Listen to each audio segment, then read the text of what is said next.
महिलाओं को अब एक ही छत के नीचे कई सारी सुविधाएं मिल सकती है, क्योंकि राज्यसभा में बीजेपी सांसद अलका गुर्जर ने महिलाओं के आर्थिक सशक्तिकरण के मुद्दे पर अपनी राय रखी है। उन्होंने एकीकृत महिला सुविधा केंद्र की स्थापना पर कहा है, जिसके तहत उन्होंने महिलाओं को आर्थिक और सामाजिक रूप से सशक्त बनाने की दिशा में अपने सुझाव दिए हैं।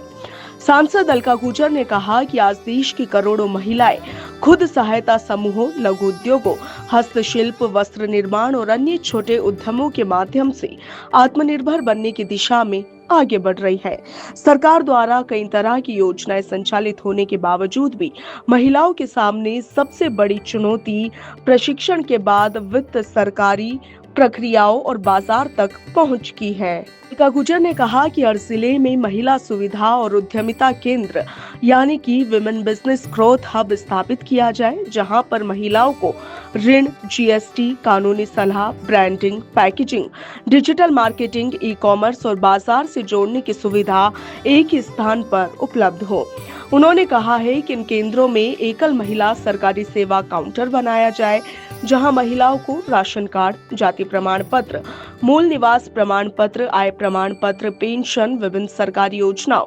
छात्रवृत्ति और अन्य आवश्यक सरकारी सेवाओं के आवेदन की सुविधा एक ही स्थान पर मिल सके। बीजेपी सांसद ने यह भी कहा कि इससे विशेष रूप से ग्रामीण और दूर दराज क्षेत्रों की महिलाओं को बार बार अलग अलग कार्यालयों के चक्कर लगाने से राहत मिलेगी। महिला उद्यमियों और स्वयं सहायता समूहों के उत्पादों की सरकारी खरीद के लिए विशेष लक्ष्य और प्रोत्साहन निर्धारित किए जाए। सांसद अलका गुर्जर ने मांग की है कि कौशल से बाजार तक राष्ट्रीय कार्यक्रम प्रारंभ किया जाए, जिसमें केवल प्रशिक्षण नहीं बल्कि उत्पाद की गुणवत्ता, ब्रांडिंग, पैकेजिंग, प्रमाणन और बाजार से जोड़ने की पूरी व्यवस्थाएं एक जगह पर हो। अलका गुर्जर के मुताबिक अगर महिलाओं को कौशल, पूंजी, सरकारी सुविधा और बाजार चारों एक साथ सहयोग मिले तो वो केवल रोजगार पाने वाली नहीं बल्कि रोजगार देने वाली शक्ति बन सकती है।